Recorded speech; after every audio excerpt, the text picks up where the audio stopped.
Welcome to Late Night Riders. On this episode, we talked to Andy Damman. Andy had a bunch of valuable tips about hay in this episode, and there's some information you're probably going to want to listen to before you feed hay to your horses next time. His hay is award-winning, so we brought the perfect person on our podcast for you. So enjoy!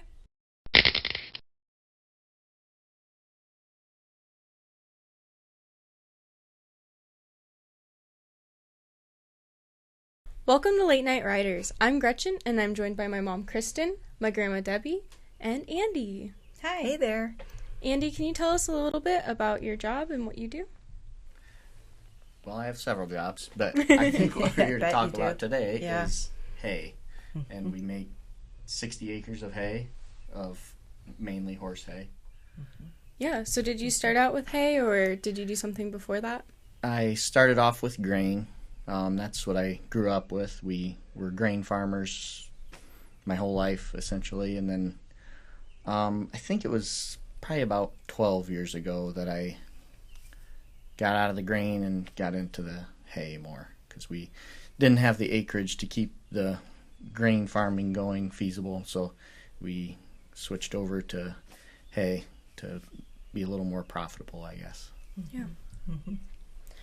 Can you talk a little bit about the different cuttings of hay and what you can get with each cutting? Typically, we have 3 cuttings, sometimes 4. The earlier cuttings tend to be more grass. For our soil conditions, we get more grass. First cutting tends to be a more mature plant. Second cutting, a little less grass, and depending on how the weather goes, will affect the maturity of those plants too. And then third and fourth cutting is typically pretty heavy alfalfa. Okay. Primo. And what mix do you use of grass? We sow it 85% alfalfa, 15% orchard and timothy. It doesn't always come through that way. Yeah.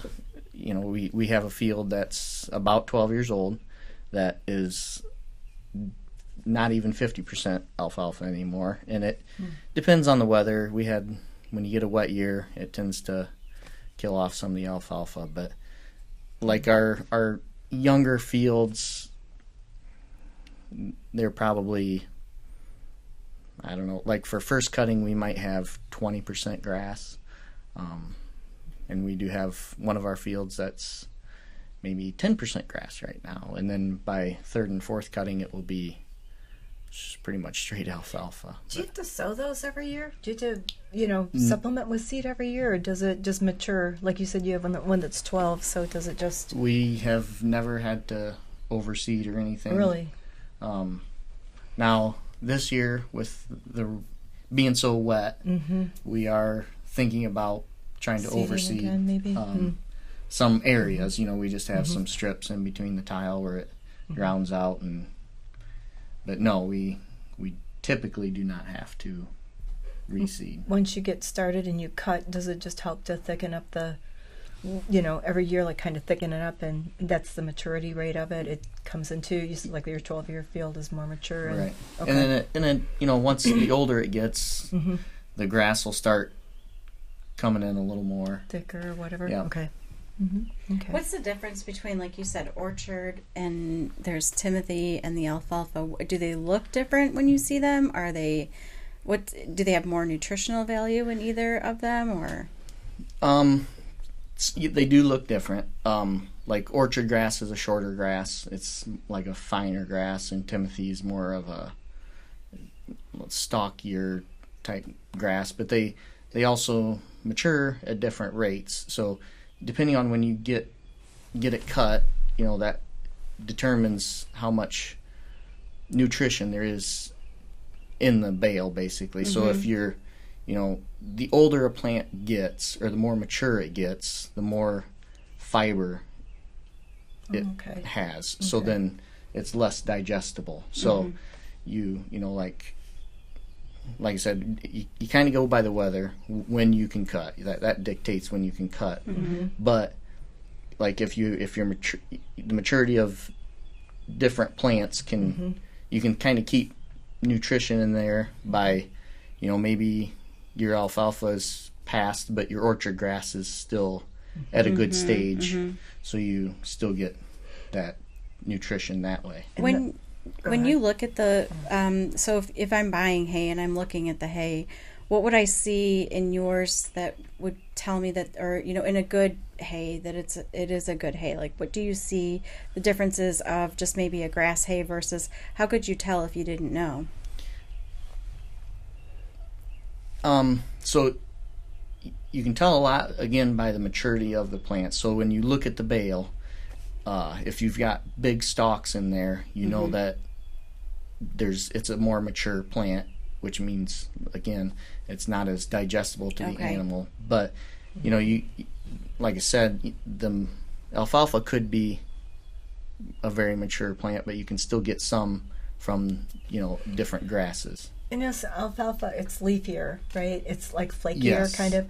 So is there a certain point with the alfalfa, like when I look at a bale, I look for that some leafiness, but what happens to the alfalfa if it over matures, or is it pretty much just leafy? Do you notice anything with that any different? Or if anybody were looking at a bale of hay, would they know, like, oh, this, So it's just more or less alfalfa maybe in the bale? the alfalfa is a pretty long plant, or tall plant. Okay. So you can kind of tell maturity again by stalk size, and then the more mature that plant gets, typically the more stalk you get. The top part has a lot of leaves. I see. But then you have stem that's Stem fairly length long on with no leaves on it. So it's pretty easy to tell in a bale Okay. how mature that alfalfa was because of those stems. So all that stockiness is what the horses leave behind. They don't Yes. really want to eat it. So for the horse owner, I'm sure you've learned a lot more about horses than you probably cared to, being a hay farmer now. That's what the horses don't want to eat. They just don't like it. Yeah, So, it's not as digestible to them because that fiber, and they've done studies where they actually can't have as much of it. They can actually eat more of the less mature plant because they can get something out of it. But you also have to, I know when we fed the horses, you wanted to get a certain cutting for the horses because some has too much, and the horses protein content. Right. And so how do you know how to? I'll ask you, Mom, because you've fed the horses for so long and studied this for a while. So how did you know that we were getting something that was too green or too much for the horses, and then wouldn't we supplement with another type of a not leafy hay, but a more of a just grazing hay? I think it's important for you to just be, to know your hay farmer and talk to them. Like Andy and I know each other, and we've talked, and Andy's been kind enough to even bring over a couple of bales of hay and say, take a look at it, see what you think. But I know if it's for me, now I would have to ask you. So to have that relationship with your hay farmer, you can say, how rich is the content? Because if it's really, really green, to me, I don't know, to me it was just too green. It was too much for my horses. I have pretty easy keepers, but I still want something that has good protein content. Now, the green might be, I don't know if it has to do with drying, though, too. Yes. So maybe, that's the thing where I would not ask him, was it dry or was it not too dry? Because then you could get into maybe some problems down the road. That's why you want to talk to your person and make sure that they can tell you, because they'll tell you that, you need to know. Well, and green isn't necessarily a problem, but again, the maturity of the plant. So, if you have a horse that you're not working real hard, if you have a young alfalfa plant, has more energy in it. So you can put too much in there. It's gets to be too rich. But what's the best questions? Like, if you have a new person that you're working with, do you ask them, like, what do your horses do, or do they come to you and say, hey, these are what my horses do, I need something that's going to work for them? Do you kind of work with them that way if they're concerned? I mean, some people maybe are not, they just want to be sure they have hay for their horses, but do you get that a lot? Or some we do get some people asking. We do get people who insist that their horse needs a certain type of hay, and sometimes we encourage if it's kind of an idle horse to maybe not go so much, because it can cause a lot of health problems too, as you know. I mean, you gotta feed them according to what they're doing. If it's a draft horse that's in the field all spring, well, then that's a lot different than my quarter horses that are standing in their stalls right now. Right. So, you know, is there anything that a customer could do to make it easier for you if they come to you and say, probably listen, but I think, you know, but I mean, when they come to you and they're kind of like, this is what I need from my horse, do you, you know, in educating your customer, do you feel that you know, that probably helps them to understand a little bit more? Do you even have to go so far as to say, you know, try a couple bales too?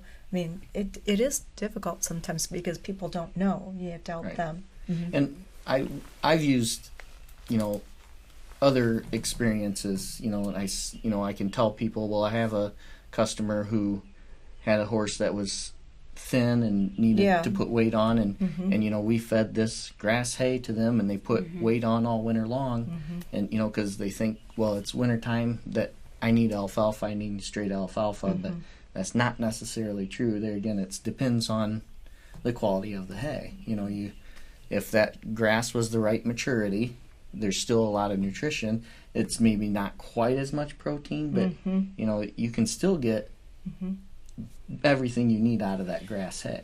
So with that, can I ask you then, like, if you have, like, say, the horse that is a hard keeper, they get thin through the winter. You have a horse who you ride, but not too, you know, just ride them, and they're pretty easy. And then you've got the horse, like the sport horse, the working horse, the endurance horse, your working horses, your show horses. Are there 3 different types of hays you would suggest for those different horses then? Potentially, that would be maybe best, but like for our situation at our house, we have that where we have a horse that she gets fed the least amount. We feed the same hay to all of ours, but she gets the least amount, but struggles with her weight the most. You know, and she's just a heavy horse, and you got to watch her. But you know, they're like us in ways where, you know, different metabolisms. And, yeah, that's true. But you can still feed the same hay, probably. But more or less. Yeah, maybe this one needs 2 flakes and that one needs 3 or whatever, you know. But yeah, if you know, we sent some to Churchill Downs. Now that is a whole different thing, you know. Yeah. You know, we sent more alfalfa there because they're getting worked, you know. And you know, the people who use horses in the field, you know, you can pretty much go straight alfalfa to them too. So there is different. I mean, our horses are not working horses; they're just for pleasure, and I tend to want to feed more grass, but you can feed alfalfa. You just have to, you know, adjust for that.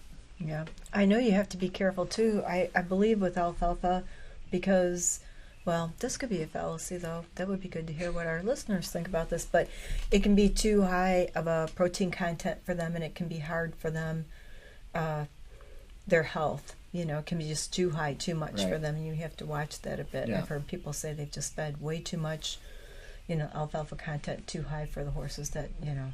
So I think you have to be aware and maybe talk to your hay farmer or your veterinarian too to get some ideas. Right. You can check the protein content, right, of Yes. your hay? Yeah, you can have it tested. Do you do that, or do you just kind of randomly, or if a person wants to know, you know? We would. We don't typically, because we can kind of tell by the maturity of the plant. It's, you know, depending on when you cut it, you can pretty much tell. You know, when the grass, when that heads out, you know, there's a certain amount, you know, you want to get maybe just before it heads out, and then, you know, with alfalfa, you want to get it before it goes to full bloom. And you've got to really watch the weather for that, because if you don't hit it just right, or you think that, you know, that's a tough thing. You guys are always watching the weather to see. Yeah, gets pretty interesting, like just like this year, you know. It's I would have cut it 3 weeks ago if we could have got the opening, but You didn't get it. It's, yeah. No, instead we got hail. Yeah. Yeah. 3 inches of rain with hail. So. Yeah. So. And how long did it hail for? Because that's not a great thing for a crop, I would imagine. Yeah, we got about 20 minutes of hail, and it wasn't real heavy, and it wasn't real big. But yeah, when the plant is this mature and this tall, it doesn't take much to knock them down. Mm-hmm. When's the best time to cut, and what drying process do you use? Best time to cut is when the weather is going to be dry. Mm-hmm. Make hay For when how the sun long? shines. Yeah, how many? For Yeah, how how many long? days? Like how long do you need to cut? Ideally possibly? for us, I like to see 4 days. You can get it made in 3, but you just don't know. Depends how much dew you get and how what the humidity is, Yeah. what the wind does, what the sun does. There's there's a lot of factors in there, but we cut ours. We throw it as wide as we can throw it, and then we let it set basically 24 hours, and then we go through and tet it, which spreads it out as evenly as you can, and then let it set a day, and then you start checking to see when it's ready to rake. We rake just before it's ready to bale. So when there's just a little moisture in it yet, it helps preserve some of them leaves, and then we rake it, and maybe a couple hours we'll bale it. So in those days you want dry as well. You don't want it raining on that. Right, because if you once you get to that stage, then it really, if you get rain on it the day after you cut it, is not as near as big a deal as the day you want to bale it. Because then you're really pushing it out there, and you're going to get some pretty bleached out hay, and that's where the green goes away. Okay. So if you can get it made, say you have low humidity, it's sunny and windy, in 3 days you can make some really green hay, and it is really Looks nice pretty. stuff. But that typically does not happen. Yeah. Yeah. And this is coming from a man who has award-winning hay too, by the way. So you've got great credentials here, because you've taken high place with your hay, and Yeah, pretty you've lucky. been doing this for quite some time. So this is good information. So How far have you delivered your hay? We haven't delivered real far. Like I said, we've sent some down to Georgia, Kentucky. What we deliver is we just do local deliveries, and then we let the trucking companies do the long distance stuff. But your hay has gone out there. So Further from Ohio, distances, yeah. He's- That's yeah. that's a big deal. And so for people, once the hay is baled then, and they're ready to put it into the barn, is there anything you could tell the people about their barns that make it easier for someone bringing in hay, or some things that would be good to know? Of course, we know ventilation is huge. Yep. We know it has to be able to breathe. You don't want hay that's damp or packed tight, because it can get too hot, which is can be a fire problem, Right. So can you tell our listeners about that a little bit, like the things that you would like to see, the ideal place to bring hay, not like mine. Well, I think you said it right. You want good ventilation. Ideally, you want it in a building that's well ventilated. You want to keep it off the floor. A mow is really good.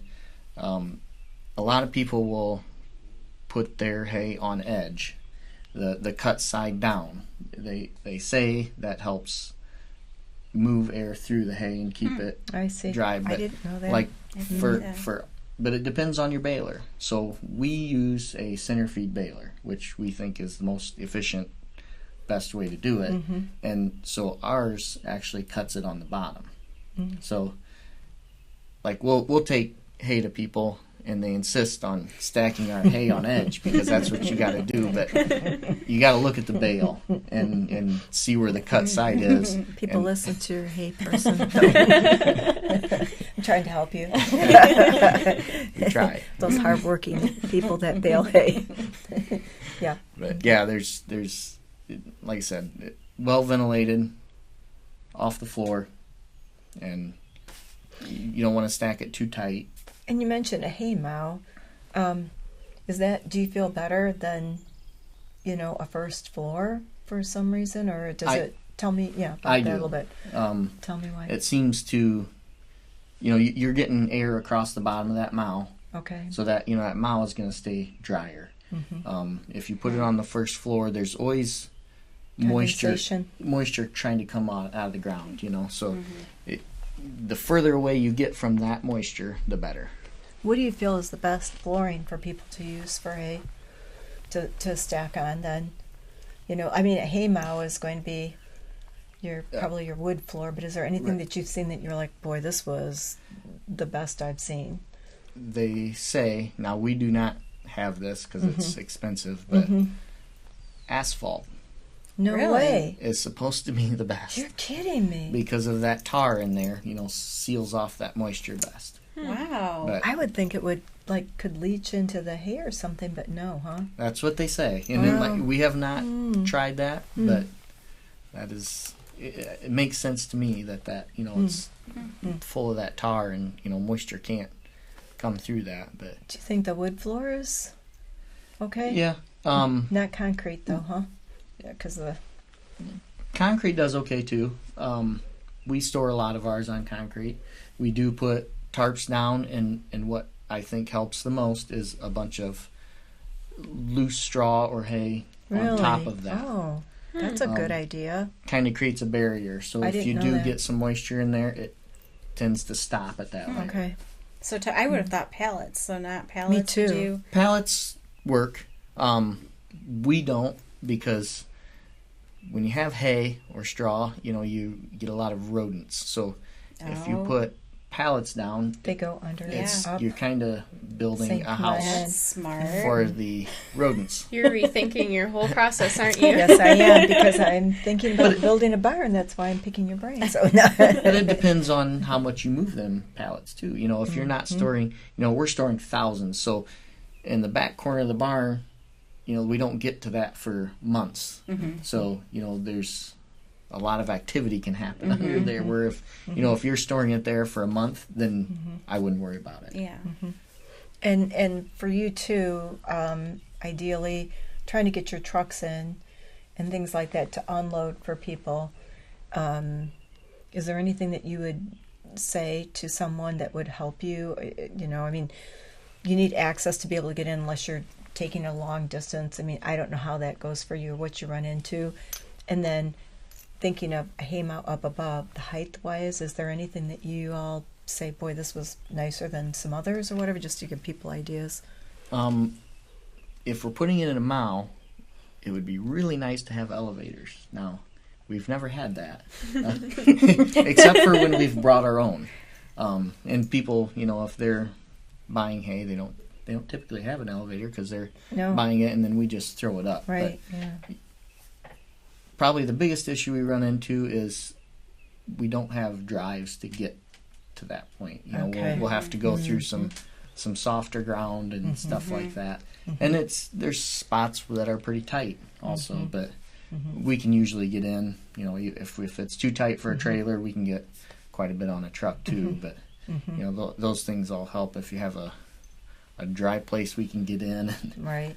and a way to get it up to the Area then. hay mow or anything like that. But Once you cut it and take it to their barn, then how long before they can use it, or how I know sometimes you have hay that sits for some time. So what do you normally say about that? Does the hay need to cure before the horses eat it, or how do you feel about that with your own horses now too, and so forth? for my horses, I'll feed it out of the field because it's pretty well cured once it comes out of the field. But all hay goes through what we call sweat. Typically, by the time our customers get the hay, that's already done. Okay. Once you're a couple weeks out, it's done. It doesn't Okay. matter. You can feed it right away. Okay. Okay. Well, that's good to know. Like I said, most of our customers don't get it right out of the field. So we don't usually have to worry about that. Usually it's been setting for plenty of time. And But that would be a good question for somebody to ask. Yeah, How fresh is this, and should we wait? Right. Is there any time that a customer of ours, a listener, should refuse the hay or to say this is not the right, or should they get a sample bale first to find out if that's what they Or the are looking process. for? Yeah. Because once you've brought it, if they say, you've already stacked all that hay and so forth. So tell us a little bit, about that. I do think it would be a good idea to at least try a bale first before, if you're getting 300 bales or something, at least try it and make sure that's what you want, because that would be pretty unfortunate to get a bunch of hay put up and then you don't want it, And I guess just use common sense. If it initially just doesn't look nice, I mean, I would look into it right away before it all goes up in the mow or wherever you're putting it. And not all hay is going to be like green. I mean, we've Right. had years where hay is really green, but we've also had hay that has been, just Light a little, green. but not like straw. I mean, Right. that, there's a big difference between some of those things, but mold and things like that, I think that's an important thing to. Yeah, opening a bale and smelling it tells a lot. And it depends. Some people can't smell that.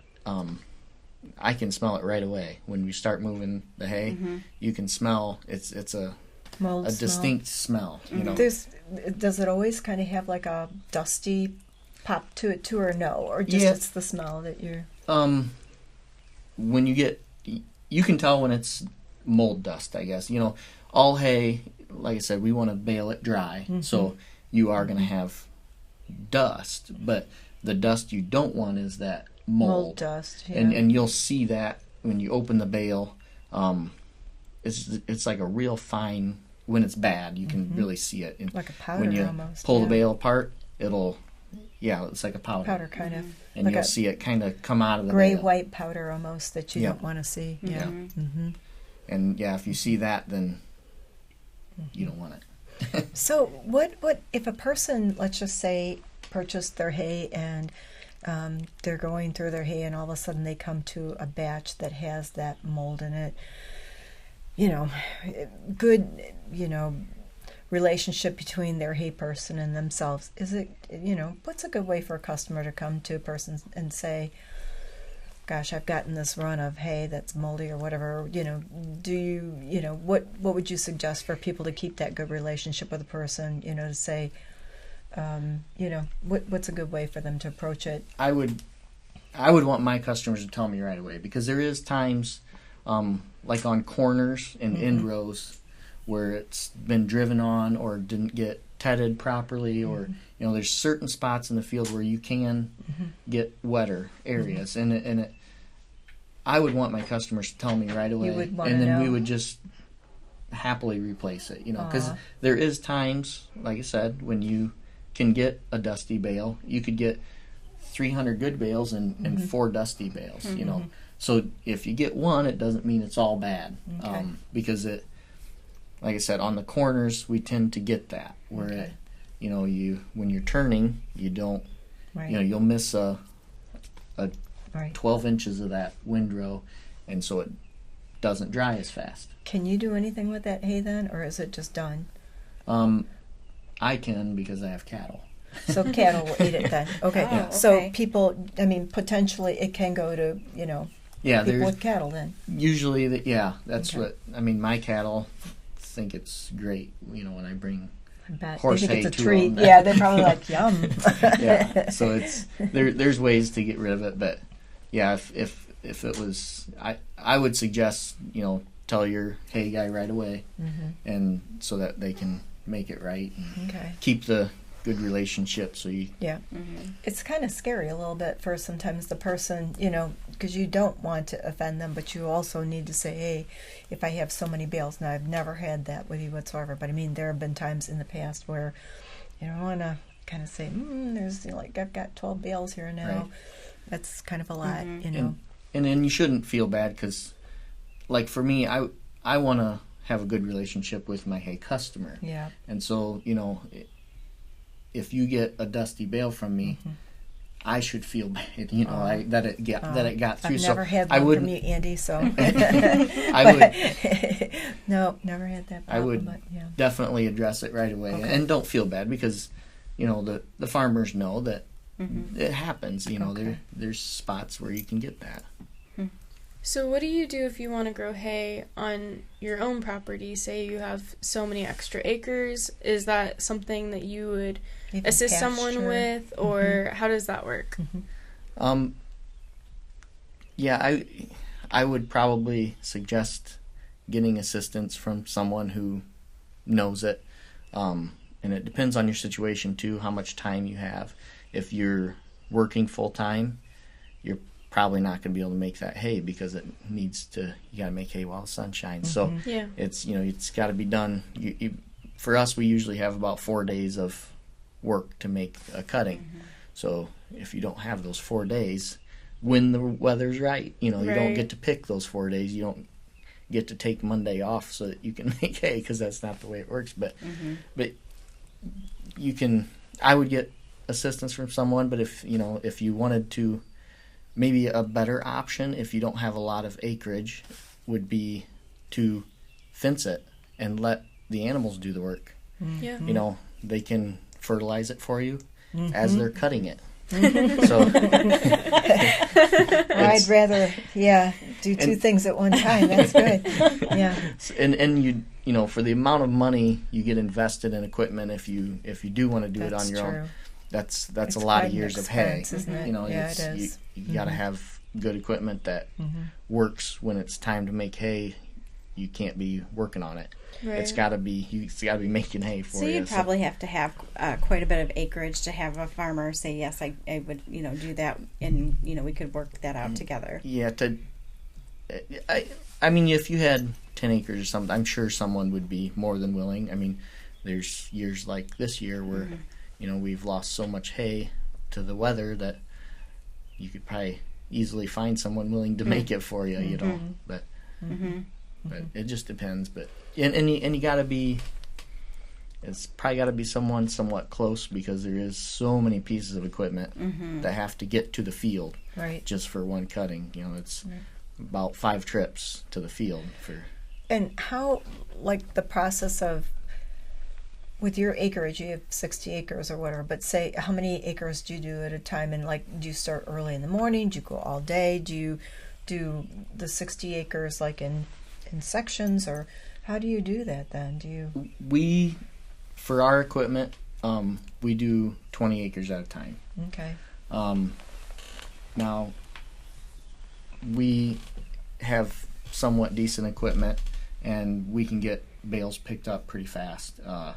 If you're bailing Is that on the biggest thing, trying to bale and then get it picked up and out of the field? Right. Yeah. Like if you're bailing onto wagons, that takes a little bit longer because you got to put it on a wagon and then take it to the barn and put it up. We don't use that method, and when you get to that, then you're talking maybe 10, 15 acres at a time. Do you start early in the day? Do you start early? Or? Yeah. I mean, it all depends on weather. Okay. And humidity. And humidity and wind and all that. But so we've had it already where we've had 20 acres down, and we started at 6 a.m. and we finished at 6 a.m. the next day. So okay, people. Now here is where you need to just think about the work that goes into it. Yeah. So it just, and we had a mechanical problem, but we probably only spent a couple hours on that. So wow. We might have gotten done at 4:30, but it's a long day. Yeah. So it long time. If it just really depends how things go. Do you once it's baled, do you hand pick up, or do you have something that picks it up and stacks it for you? Have a machine that puts it into bundles, 21 bales at a time, and so then we go through the field with a skid loader and we pick them up and put them on a trailer. Wow. So we don't actually have to. Still takes that long. Handle the bales. Kristen, get out there with the skid loader. Mikey, Gretchen. And we used to do it all by hand, on wagons, and then we would only do 10 acres at a time at most. And we had one year where we had 10 acres down, and it was just me and my wife, and we did 1,300 bales. Wow. And she ran the tractor and I put them on the wagon, and then we'd take the wagon to the barn and put them up in the mow. So, essentially handling them 3 times before, so you're, 1,300 times 3. So that makes a lot more work out of it. Yeah, it does. So is it typically you and your brother, and how many people work typically together? me and my brother. There's Now your wife doesn't have to, bless her heart. She doesn't take care of all those kids. Yeah, You she's My chasing our goodness. monsters. Right, But we do Got have lots of children. No. we have 2 older girls that help quite a bit too. Do they? The So 2 older girls do? Yeah, they'll drive truck for us or pick up bales that. Yeah. So when we get the wet corners, we don't pick them up with the machine. So they have to go around and pick those up. And That's good for them too, isn't it? Though it makes them so capable of doing. They're good cooks too. One of them's a really good cook too. I want to say that. So I know that for sure. Yeah, they learn to operate pretty young. Yeah. They drive trucks with 25-foot trailers behind them, and I couldn't do that. Gretchen, you need to go work in the hay fields this year. Do you need a helper? No. Yes, we do. There you go. There you are. Are you good with late nights? Nope. Gretchen, you should try it. You should do that, and then you can I'm not talk a morning all about person it. either. You have to be bold. That's night right. and morning. Tell her that's right. Wonderful. This is great. So. All right, well, we're going to take a short break, and when we get back, we'll enter our next segment, Canter Banter. Do you love horses and live the equestrian lifestyle?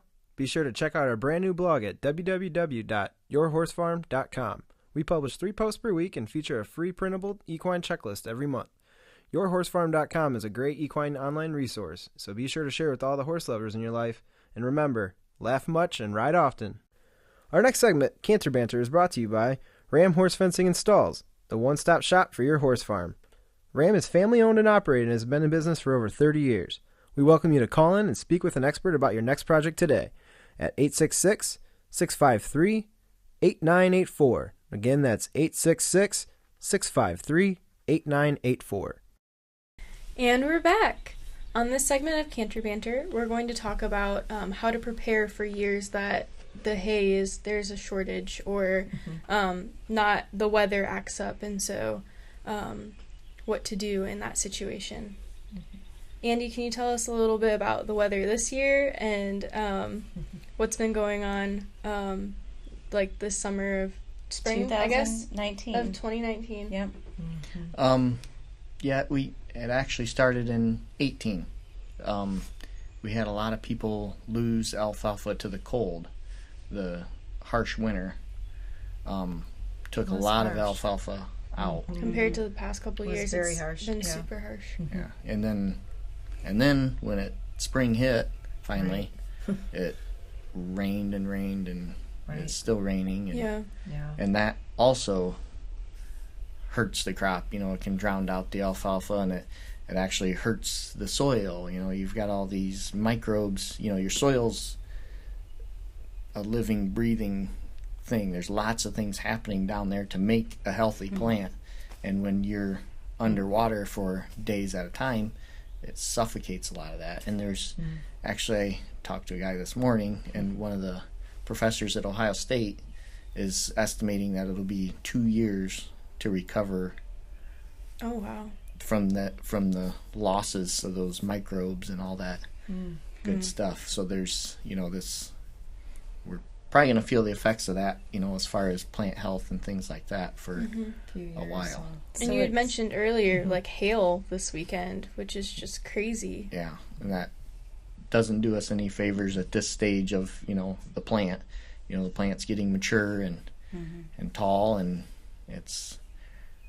gets knocked over pretty easy, and it shredded it a little bit, and it's been a rough year for a lot of people. It's reaching out pretty far too, the way it sounds. That everybody's struggling a little bit with the quantities, and the USDA put out a thing about stored forage, and 2018 was down from 2017, which was down, and now 19 is down from 18. So, we're starting off short and then having production issues potentially. So that, in theory, adds up to higher prices. And then with the farmers not getting in the field for corn, drives the price a little bit also, because cattle people they want to feed they want to be most profitable too. So if corn is too high, they're going to look for more forage, more hay. So that will drive the price some too. So what do you recommend people do for to prepare? people? We horse people. I would recommend buying in hay season if you can. If you can have the storage to do that, I mean, it's, I guess, pretty simple. You buy when it's cheapest and store as much as you can, and maybe even if your hay guy will allow it, prepay for some stuff if you can't store it, if they can store it for you, and so that's one option. Your hay person might be able to store it for you, or know of a place to store it for you, possibly. Right. Maybe you have friends who aren't using storage that they have that you could store it. If we're looking at the shortage and wanting to make sure that we have the ability to have it before the prices skyrocket, what can you do at your own home? Say you don't have a barn yet, it's not built just yet, but you need the hay there. What would you tell a customer to do? That if you can afford to put up a structure, you can probably pay for it fairly quick. Okay. If not, you can, maybe do the pallets on the ground and cover it with a tarp, but you're gonna lose a percentage of that. Okay. Hay, I don't know what there's all kinds of studies on that. If you're storing a round bale on the ground, you lose, I think, up to 50% of that, or you can, and then it depends on how you stack it, how you cover it.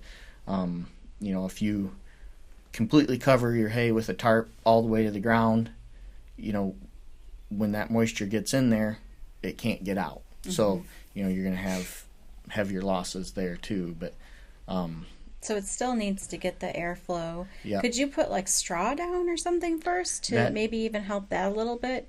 Yeah, I mean, any type of barrier to take that loss. If you can put straw down, a bed of straw and stack on top of that, that's going to help. Okay. Getting it off the ground, getting it covered so it can't get direct rain, but yet have ventilation through it. It's a lot to ask for if you don't have a structure, but you got to have something to protect that hay, or you're going to lose a lot of that hay. Okay. Would a hay auction be a good idea, or do you feel like at this point people are getting nervous so the prices are going up? At this point, the hay auctions are still pretty high.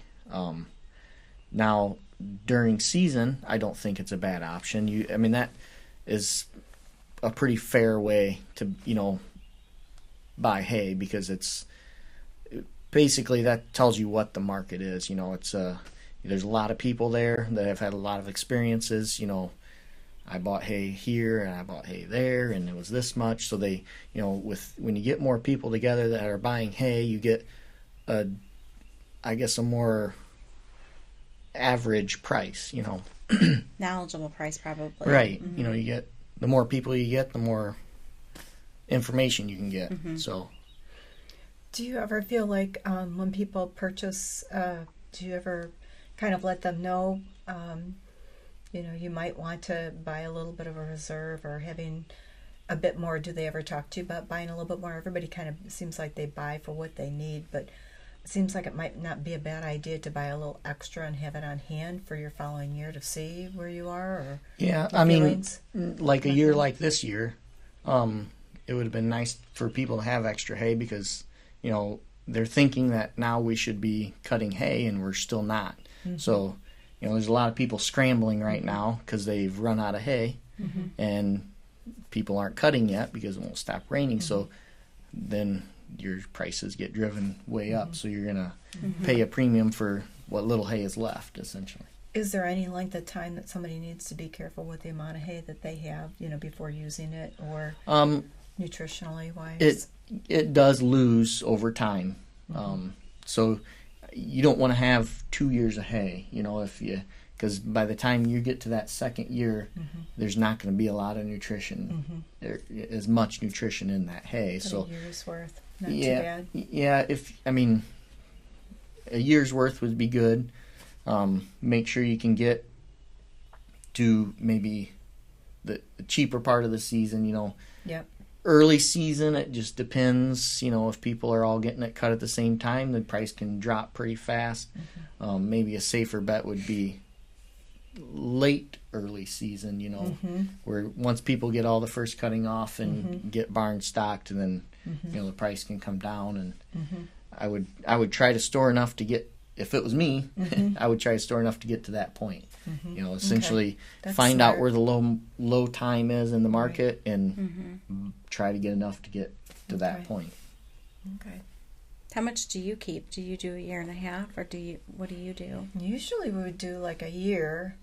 We would. I don't want to say a year. That's wrong. Usually we would buy it.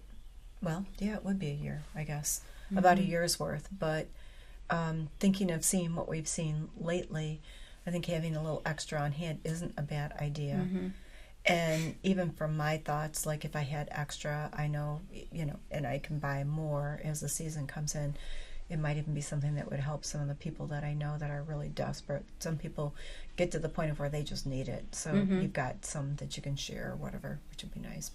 And I think we found in the last couple years, storage, the more people you are, the more horse people you've been around, the more people you know, the more they're asking if they can buy hay from you too, because they know you're the horse person. So that's kind of changed too. So it's always good to have extra to share with too, I think. It is. Yep. So. All right. We hope you enjoyed listening to our podcast and encourage you to share with all your equestrian family and friends. You can tune into the Late Night Riders podcast show every Friday night. Each episode will be uploaded exclusively on YouTube, where you can subscribe to our channel to stay up to date with all of our latest shows. Do you have a topic you'd like to discuss? We want to hear from you. You may email us at podcast@ramfence.com, or feel free to leave a comment below. Thank you again for listening. Thank you, Andy. Thanks, Andy.